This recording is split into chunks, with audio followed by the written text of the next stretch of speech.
This is an SM Media production.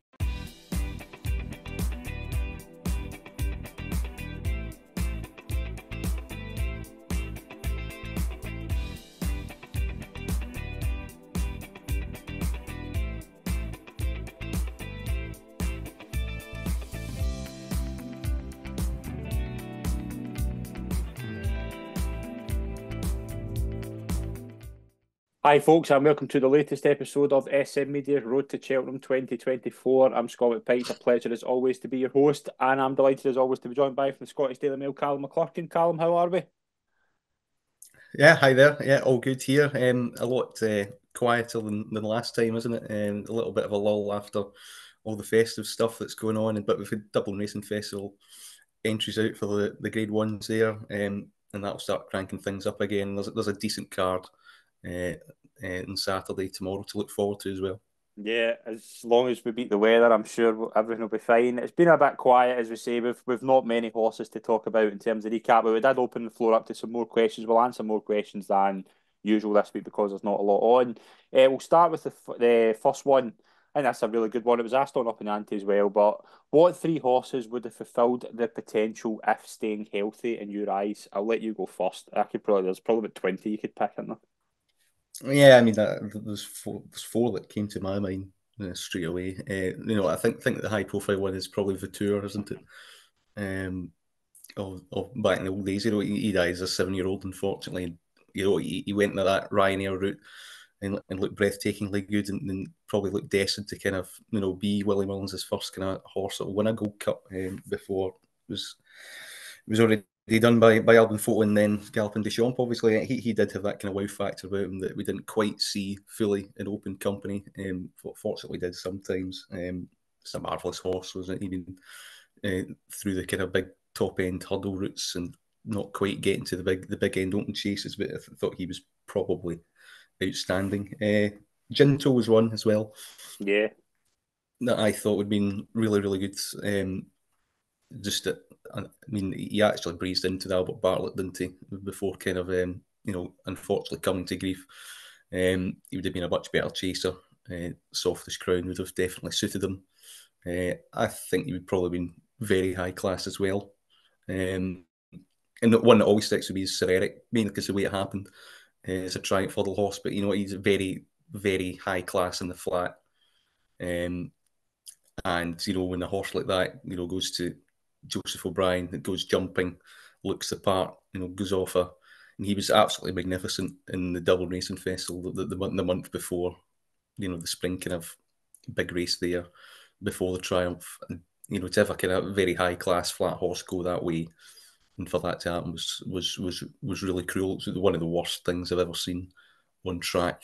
And that being that high profile as well. So that was very sad because I think he would have been an excellent kind of potential champion hurdle horse for the following season and things like that. I think he was that good. And Three Stripe Life was another one in the kind of Ginto bracket to throw in a fourth. I think he would have made leaps and bounds going chasing that we didn't quite see, unfortunately, because he was another kind of high class horse that placed a champion bumper and was beginning to get the hang of things, and then until his a cruel twist of fate there. So yeah, there's plenty, of course, down the course of history that haven't quite made it.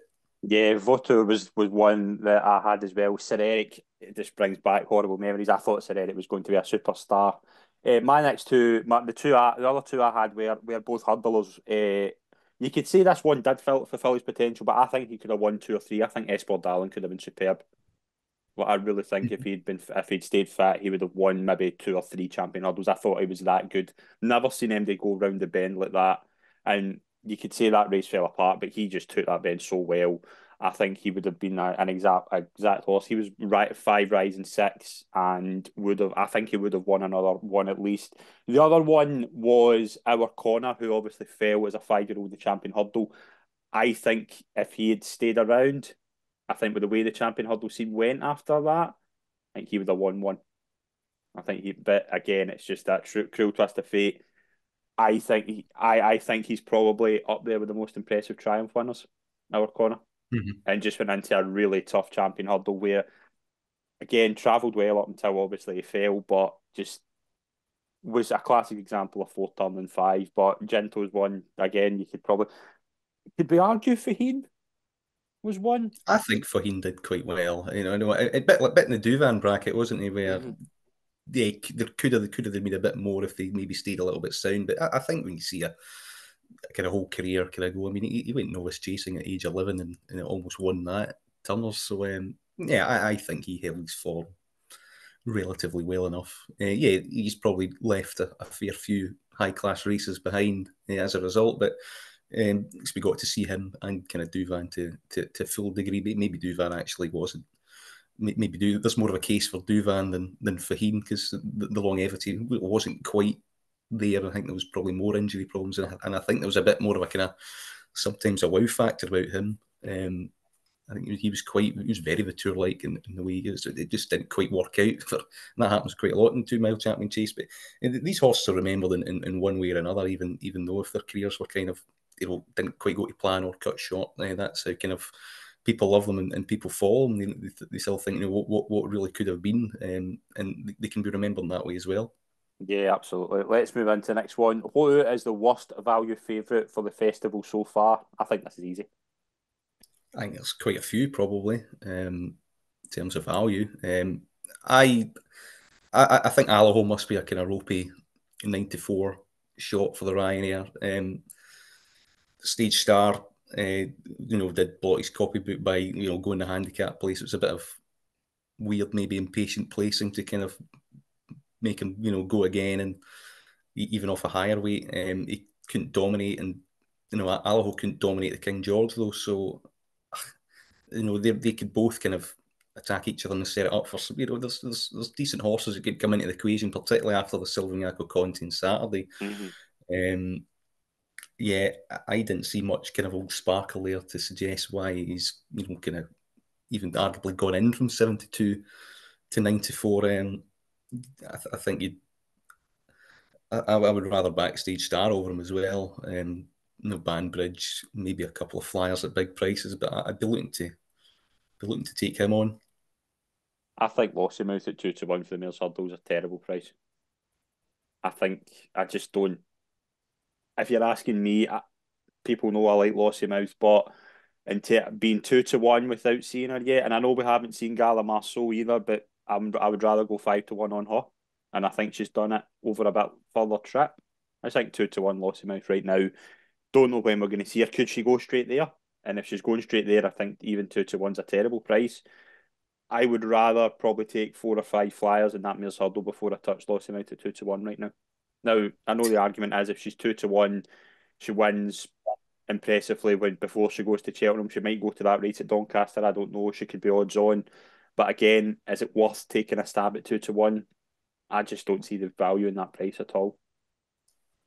She is entered in the Irish champion. It seemed the Gala Marceau plan is for that horse to go to Doncaster. She's one of a few that have shortened out of this race, kind of in behind, not appealing much, falling apart a little bit, and the trainer Willie Mullins has pretty much every ace up his sleeve here. It looks a far weaker race than last year. There's more horses in behind. They've got tons to prove. It's a race at the top of the market that's basically not moved at all because we've not seen them. But there's been not much reason to look much deeper in behind them. It's a whole race I can leave alone really at the moment. Yeah, I think that's fair as well. Is there any overpriced horses in Grade 1s at Cheltenham you're kind of leaning towards at the moment? No, the markets are awful. Markets are no. I mean, it's just barrel scaping. I mean, I've gone back in again in Daddy Longlegs okay. at 33s, 40s for the Supreme. I just think it's too big. He's got that 2 mile entry. I just think it was forgivable. I think if you're willing to forgive bad runs and for horses to bounce back, then you can maybe spot a little bit of value. I've seen people kind of flagging up Fildor a little bit for the Ryanair, which I can see. I can see that angle. He's in the Dublin chase though. Are they just going to go up and trip straight away to Ryanair, or are they trying to maybe get a handicap mark into him a little bit? He's floating about mid to high. I can maybe see them kind of sticking to that route. Yeah, there are options there if you look very deep, but I think this far out, I don't think there's I don't really don't think there's much there, to be honest, No, I overall. don't think there is either. I think there is either. Next question: would you back Ballyburn for the Supreme? And this was one that we talked about last week. Yeah, at 14s, when you could maybe take a chance. And less inclined now about 11 to 2, 6 to 1 mark. Mainly because he's got no graded hurdle form in the book. He could still go Ballymore. They're hedging their bets. I think people are trying to find the Willie Mullins #1 rather than the actual winner of the race. And I think it's a market that people are jockeying for position rather than actually just looking at it as a basic race at the moment. So no, not for me. And Jericho Durepini looks more nailed on to go here than he does. Both of them have enormous potential, and both of them are top of the market, but they haven't really achieved much to kind of justify where they're at. And Willie Mullins could flip flop again, send him Ballymore. So you don't know. And the Laws and Ace today will be quite informative of how the pecking order begins to develop. So yeah, I mean, you can see the move from. We were mentioning it last week. Is he now the #1 in the Supreme out of necessity because others aren't quite there? It's for me out by the looks of it. Something up with him, yeah. There's been a bit of shuffling of the pack, and maybe plans have slightly altered, and he's the one that's but it's a market move. It's a blue market move. 2 months before the festival, it could easily switch. 2 days before it. So, and now he's too short. Yeah, I just wouldn't touch me that price. I've said before, even in his bumpers, he looked as if he needed further than 2 miles. But again, I think if Firefox bolts up today in the Ballymore, and I know this might sound stupid, if Firefox bolts up and blitzes this field, why would they not think about going back and trip? Like, wouldn't I know Gordon will always run his best novice in the Ballymore. If he thinks Ballyburn's Supreme type, why would he not give Firefox? He'll no fear Ballyburn or Jericho Durepini. He'll maybe think about the Supreme if he shows a turn of foot today. Yeah, but that's why it's all up in the air and hypotheticals, which is fine if you're taking pokes at 14, 16, yeah, but we're not. This is 5, 6 to 7 to 1 material. I mean, it's well, be kind of blasé about it, but it's kind of, well, it's 2 months out. Who cares? I mean, you would care if you had an idea going, oh well, I could take a chance at this at 14, 16s because I think it'll go this way. But I mean, they're the same price for both races, and it's about 5, 6, 7, 8 to 1. It's just not interesting. It's actually crazy getting involved. Probably. Just let it unfold and see what happens. They can't go much shorter. And the one that they like the most will probably be the one that shortens. But for what? To see something move from 6 to 1 into 4s. You'd rather see them do it and take the 2 points less. And they've also got to come out the race well, and even then might change targets. So yeah, I think Firefox. Yeah, I mean, Elliot runs his best, 2.5 miler in the Laws and Ace, and that's where they tend to go, and they rarely come back and trip. Yeah, he's a rare type, and they've shown a bit of pace, and it's the same with El Atlantique. So and he's got a good stare in there in Croke Park. So you would be watching Firefox in relation to Croke Park and say, well, he's got to be quicker than him to have a chance. So, but I would think that Firefox is going maybe Ballymore way, and if anybody's dodging anything, it's Ballyburn dodging Firefox rather than the other way around. That would be my interpretation of it. But as for Cheltenham down the line, I wouldn't entertain it. I wouldn't entertain any of them at the moment. Nah, it's a tough market. Tough markets. Final question: what was your eye catcher from the Dublin Racing Festival entries? Probably who wasn't there, and it's for me being the main one. I would say his form being franked and him being the one that was pushed up towards the Supreme market. Him not being there, kind of changes record a little bit. I like seeing. I mean, Bunting, Marlborough, Salvador Mundy, these horses coming into the picture. Willie Mullins just willing to throw them in with a Grade 1 entry straight away. That's quite notable. So it'll be interesting to see how that gets whittled down into the race because and Burdett Road is still entered in that as well, so that could be a really hot race in terms of the triumph. For the picture is still quite open, and you have the winners and place horses from the Grade 2 there over Christmas time. So that is going to be a massively red hot race. It's shaping up to be. Yeah, I was quite surprised that Slade Steele was entered in the 2 mile instead of the Nathaniel Lacey. I thought that was interesting. I think that might kind of tell us something. And Calum, Fernie Hollow is alive. Live, hopefully well, and hopefully runs okay. Hopefully runs. That'll be a good thing. Monkfish is an entry in the Irish Gold Cup as well. Things like that. But yeah, it's it was Willie Mullins. He's entered Gaelic Warrior in both novice races as well. Which way could he go? He could make a case for maybe going back and trip a little bit, or keeping him up and trip, because that might kind of. But what we will learn about him is how bad he jumps right around Leopardstown for once and over fences. We should really kind of see that materialise. So it's all about who kind of Paul Townend picks and chooses, and how they kind of whittle it down and how they kind of approach it. But yeah, there's a lot of entries in it. It's certainly a lot to kind of really whet the appetite for the 2 days ahead. Yep, absolutely. Let's move into a very short, a very sweet read.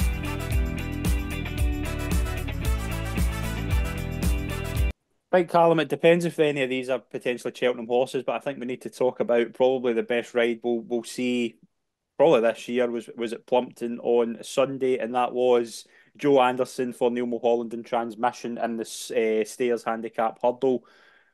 Again, just makes a terrible mistake, loses all sort of grips, regains his irons. And from there on, you were just thinking that if he could even just finish in the places, what a story. He wins it, and he wins it well. What a phenomenal ride. He's very well handicapped, wasn't he, in fairness? And hindsight's a wonderful thing. That was the favourite smash. Venetia Williams' horse was smashed in from 5s into 94.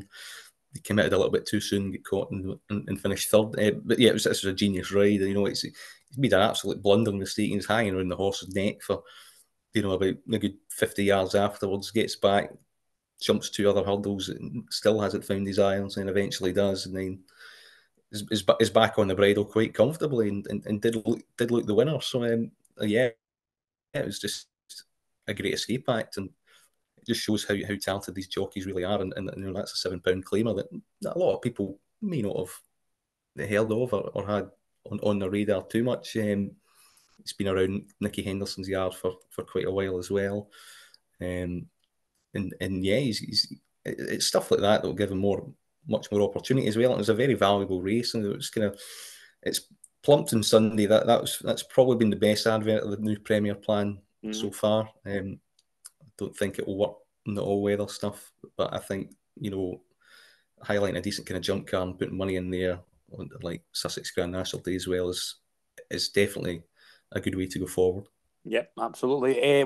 With one race at Naas before the fog obviously cancelled our plans, I think we'll obviously see a lot of Naas races today, and we'll cover them next week. But the one race we didn't really see enough to say, but Night and Day beat Brandy Love by 10 lengths. The fog obviously made it very hard to watch this, but 10 lengths winner Night and Day goes into about 12-1 for the Mayor's Chase.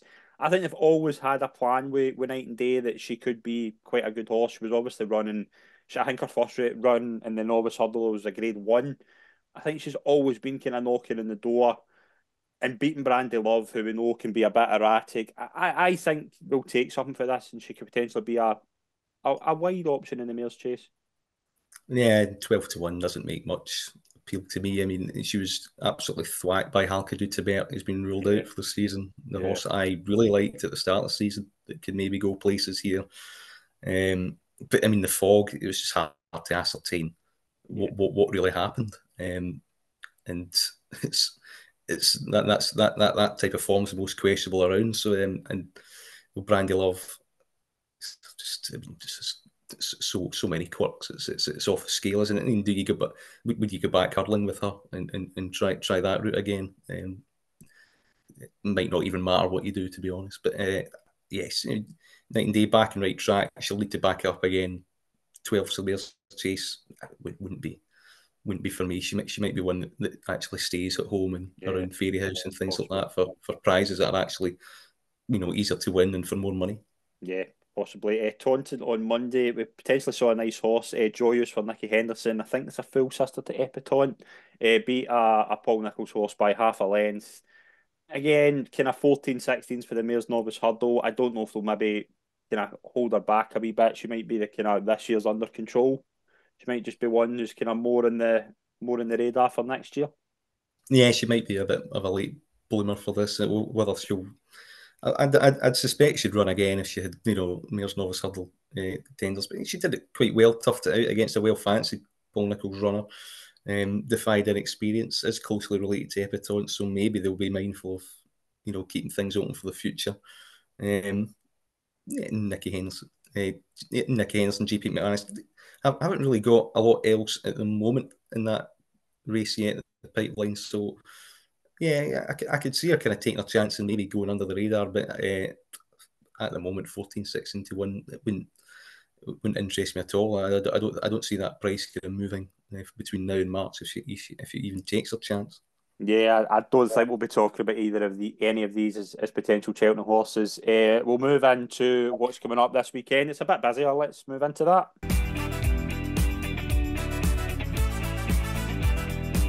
Right, Calum, we're recording this on the Friday just before the kind of Lawlers of Naas meeting. We've got likes of Mr. Policeman running. We could see a return to Tully Hill. We could obviously Lawlers of Naas.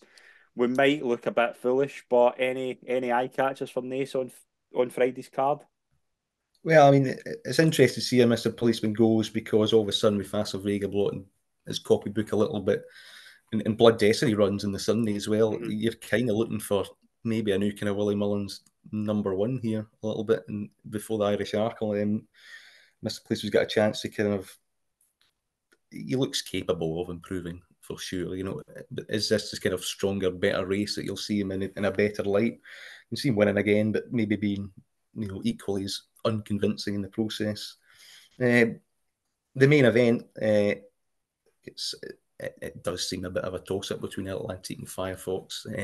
Everyone's got slight preference here, there. I would slightly prefer maybe Atlantique but it's not enough for me to kind of bet on them on either one at 7-4. The one that I don't really like, and this is where I could look really daft, is Ante. I really don't understand the hype about him too much. I thought he completed the run of the race at the Royal Bond, and to me, he didn't shape as if he wanted to fill it. He found nothing and was barely hanging on for third at the end. I didn't like him off the bridle. He did have a season off beforehand. He wouldn't inspire much confidence for me as an each way angle in that. So maybe Chapeau du Soleil could knock him out the frame, or a Croke Park or something like that. But it's going to be a very important race. The drying ground might be against the elite second string a little bit, and it might bring Chapeau du Soleil into the equation as well. So it's definitely an informative race. Maybe Atlantique over Firefox, but I don't expect them to be much in it.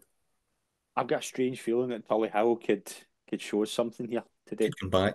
He could come back because I think he was running against a boat in Shannon Royale. Didn't look as if the trip suited him at all. 2 mile 6. I don't really get why they go down that route unless they think they're going to be an out and out stair, which I didn't really get the vibe last year that he was. He has to jump a lot better. He has to jump better.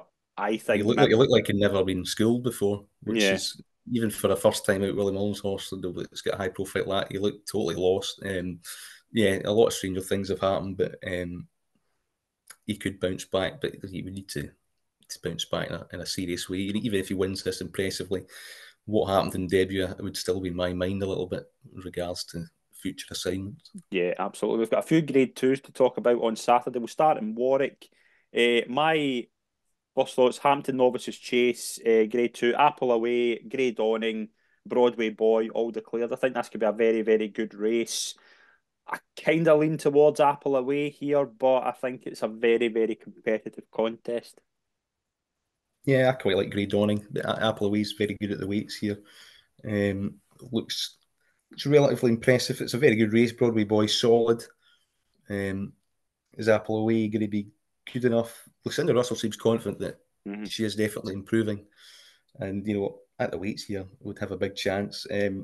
Grey Dawning, I think this is a much more suitable trip than the one he had at Cheltenham, where he made a absolute crashing mistake and still almost pulled it out the fire somehow. I think he might make amends on Saturday. I would marginally go with him, but again, it's an interesting, tightly knit race.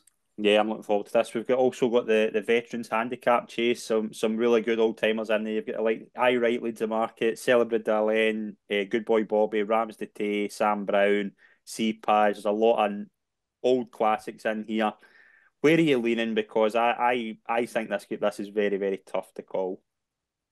All over, I right. Okay. And I even more confident than I was last week, because I think Warwick is a far more suitable test than Sandown because it can turn into a bit of a slog, and I don't think that's what he exactly wants. Harriet Graham was all over Twitter and the BHA straight after Sandown was cancelled to get this rearranged, because this is this Boys Cup final. Yeah, I think he's got a very good chance here. A lot of these might have more kind of question marks about, but he's kind of potting away, placing quite well. It's just a shame that a lot of the prize money's been slashed for it to be here, but it's there, and I think he can win it. I think he's. It's very hard to see him out the frame about the 8-1 mark. Yeah, I would definitely be signed with him. He'd be one of my more confident kind of picks of the weekend. Yeah, I can see that angle. I think maybe give Thomas Darby another chance as well at price. I think he's always capable of running a big race, but again, it's one of those races I think I'll wait till go late on, early on. We'll move into Kempton. We've got the Silvaniaco Conti Chase, Calum, and an interesting runner for you in the form of Banbridge, but very, very competitive race again. You've got Edwardstone in here stepping up, Pick Dory, who obviously is really, really good record at these tracks. Not long till May. I think could be interesting at 5-1. What do we think of Banbridge? Is this for this being a first time out? Is this kind of tell you everything that where he's kind of planned? Yeah, it tells you that he's a 2.5 miler that's wanting, the word good in the going description, isn't it? Kempton's a sharp enough track. Mm-hmm. It might not be suitable, when as his reappearance run, Edwardstone has been shaping up as if he needs this. Yes, he's 10, but he is completely unexposed at this distance, and it looks to be a good move. And he is the one to beat on ratings, and Pick Dory, course and distance. It suits him down to T, and he's probably going to lead. So he'd have a chance. He might make it a strong enough pace that it will suit Banbridge, and if he could just hang on in there, maybe one of he. And I'd imagine Edwardstone would get a stalking ride from the back as well to come late. So tactically, I think it's all set up for Pick Dory and Harry Cobden, whether they get the fractions right or not, and whether they get pressure up top or not. But not long till May, he was runner up the turners. Back to peak efforts, not out of it.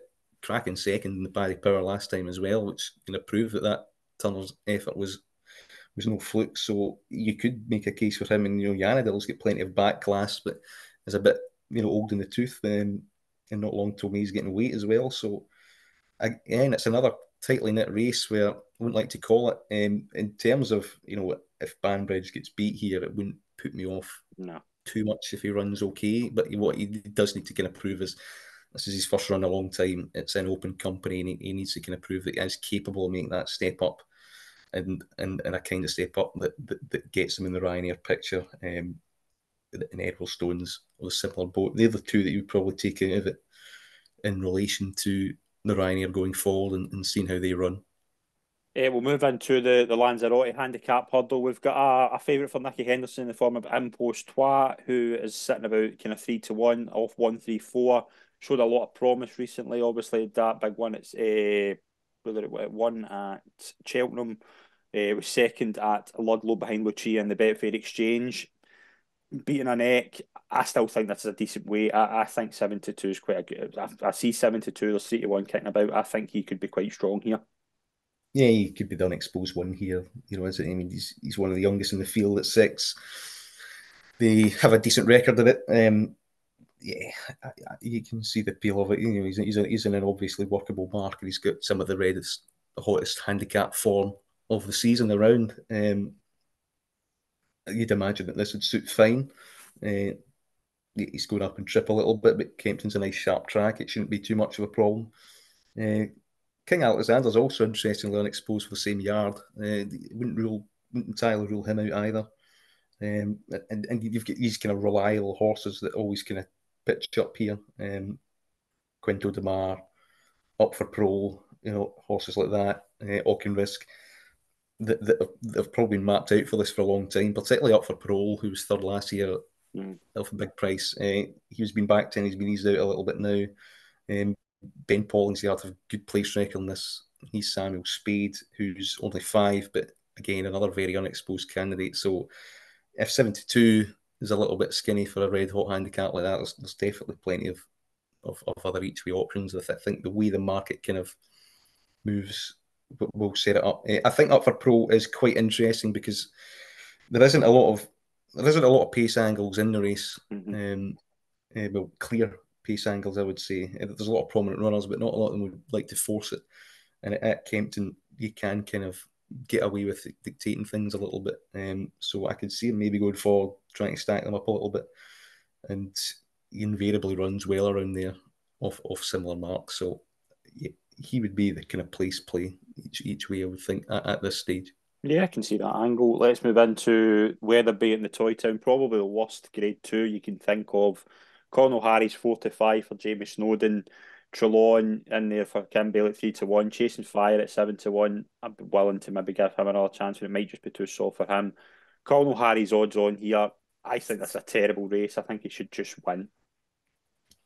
Yeah, he would have been a kind of he to me he is that's all right Gino Mark too, isn't he? And at this level, I think he can win this.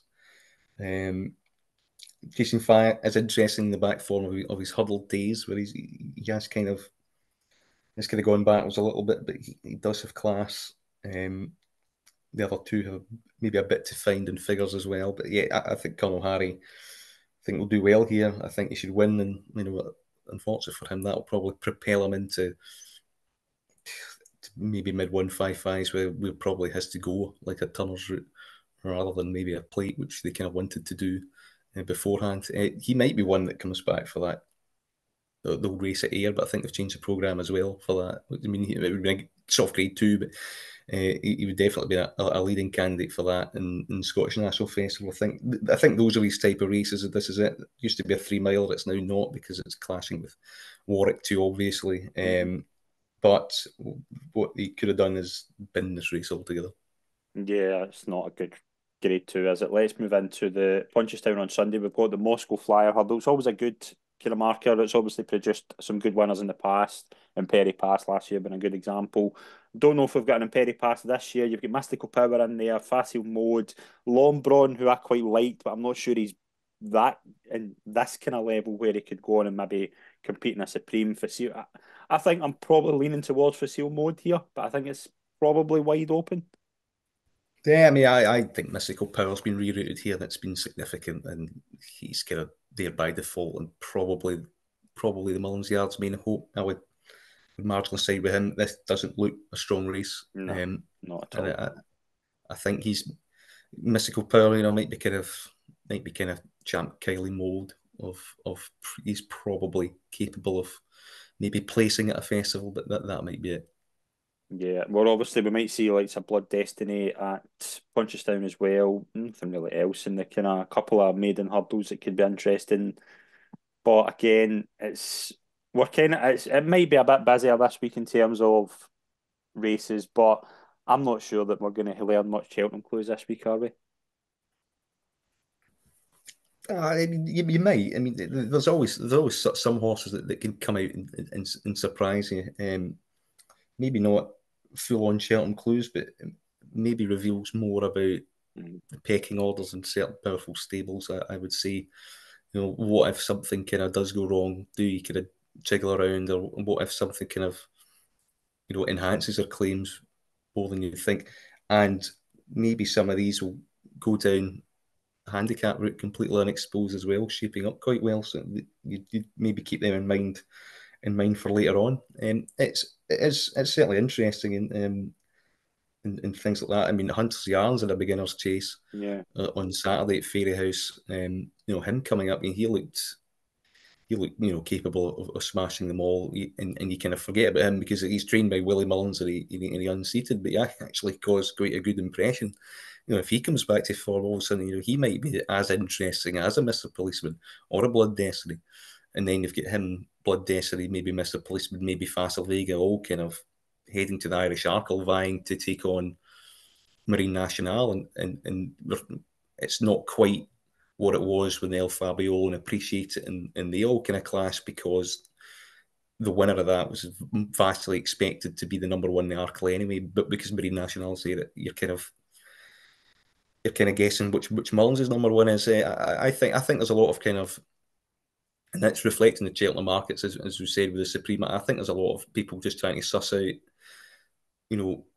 of likes of Will Mullins, Gordon Elliott, and big yards like that is which horse is going where, rather than looking at the race individually and thinking, which horse do you think's actually going to win if all these turn up, kind of thing, which is normally what we do anti-post. But I think there's a lot of kind of spreading around and people hedging their bets at this stage.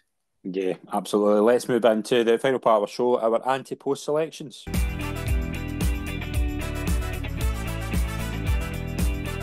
Right, Calum, we'll spend a wee minute talking about our picks so far. We've probably, the two of us, know the best of luck so far.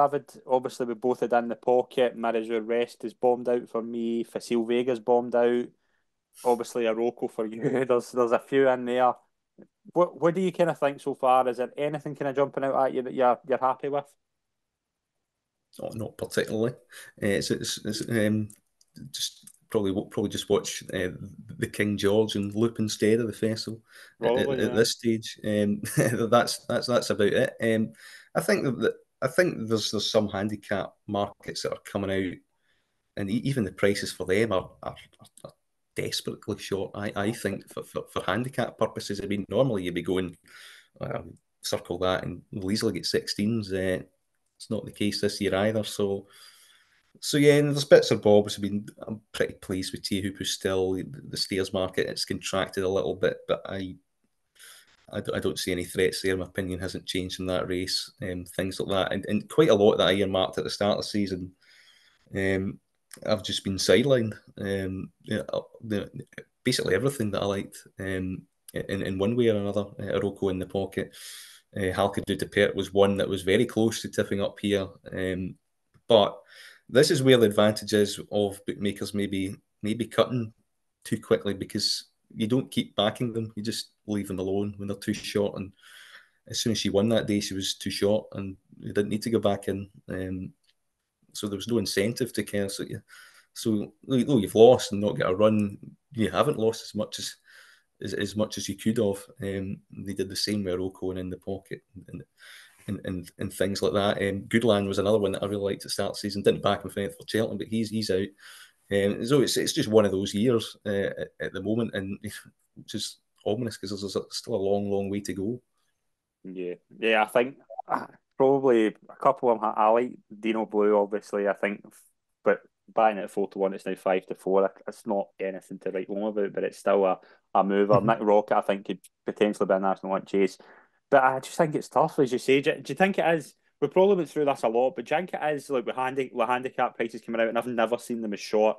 I had a couple that I've seen really short prices, but I went in just to make sure. I thought Meeting of the Waters has kind of looked a Kim Muir horse to me, but 6-1 is ludicrous.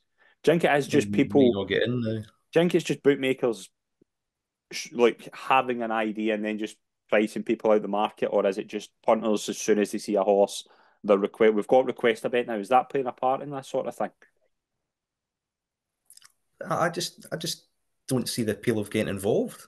Mm-hmm. And people must be getting involved because they're still there. When you see a price, you see a book, there shouldn't be any activity on it if it's that bad.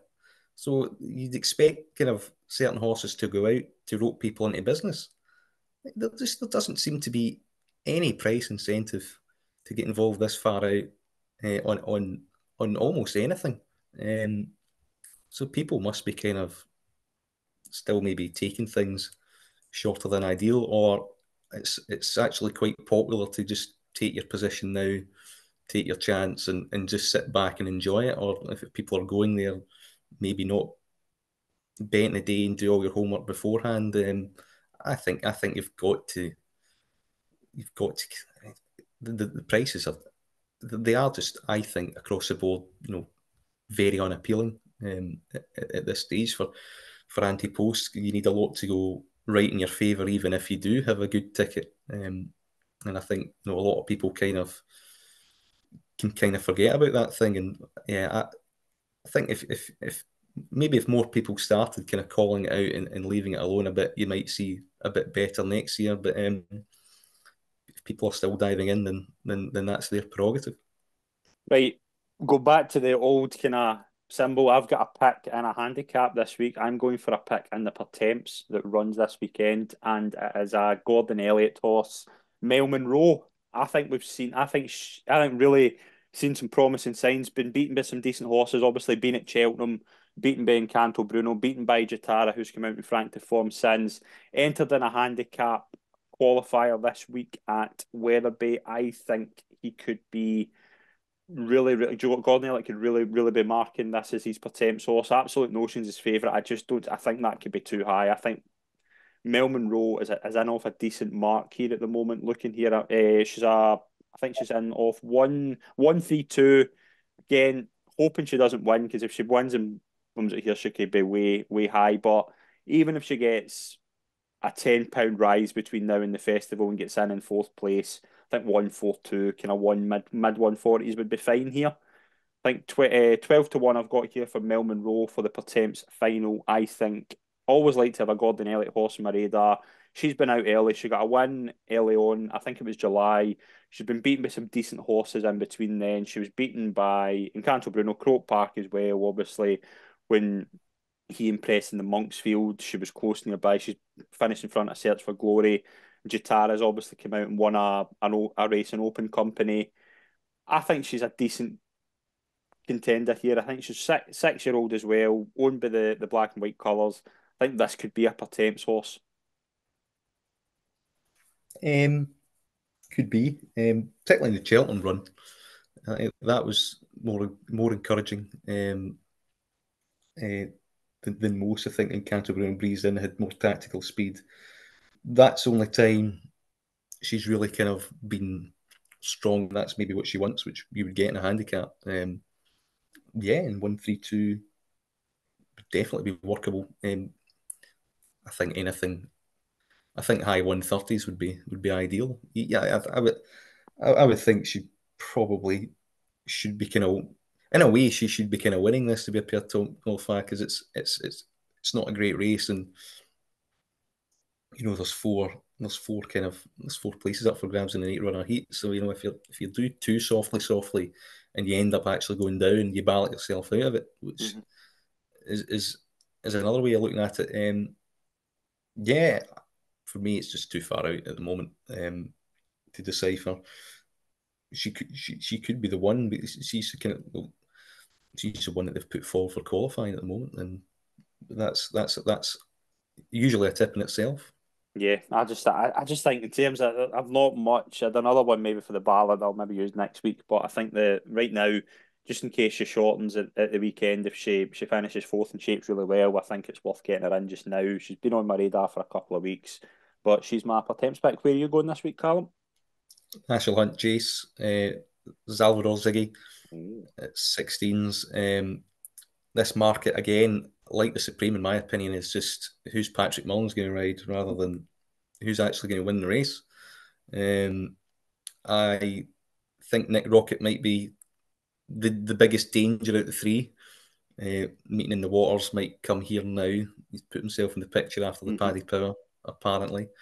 But he could go Ultima, he could go Kim Muir if the handicapper's very lenient and allows him in. And he could conceivably skip it altogether. And he could be Paul Byrne, they could campaign him like, Noble Yates did and things like that. So you wouldn't know. Nick Rocket, I think he might have enough class to run in a Brown advisory. And Embassy Gardens is a horse I simply don't trust, and he might come here.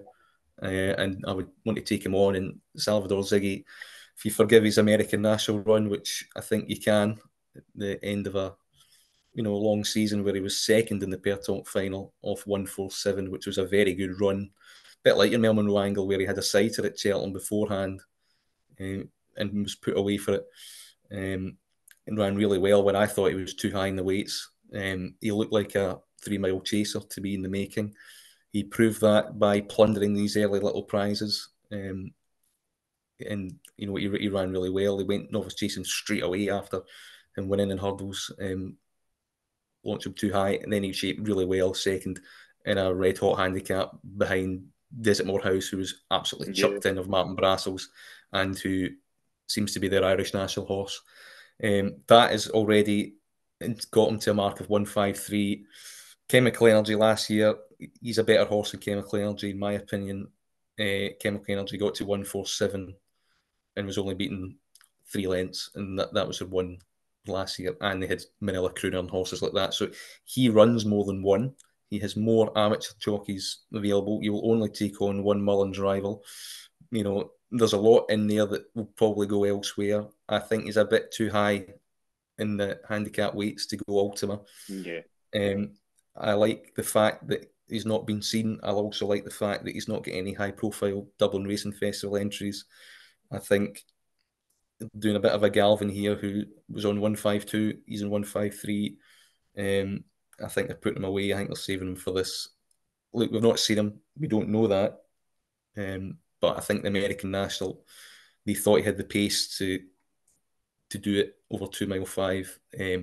He travelled into it comfortably, and he just got left behind, which to me looks like he's more of a stayer, because he had that 3 mile race at Listle off a big weight, and he was keep going. He was the only one that was getting anywhere near Desert Morehouse off a massive weight, and it was a big run as a novice. His mark is his marks in the run wild Fred category. He get beat and bumped into one. I don't think you're bumping into a serious Mullins animal this year either. He's already got the rating that's there. I think 3 Car Bragg continues to fool people. Even if he does run, I would take him on with him, and I think he would beat him. He doesn't convince me at all, and I think he's still there and being forgotten about in the 14-16 to 1 bracket. Yeah, you're taking a chance if he turns up, but it's a kind of win only chance, because if he does, and I think if he's certainly fit, he will. But he's there. He's there on ratings.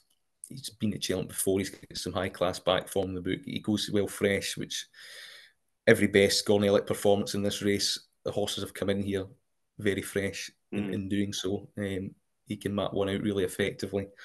Yeah, and he would definitely be the one here, to such an extent where I've got no regrets if he doesn't turn up, because I think that's the main kind of risk at play here.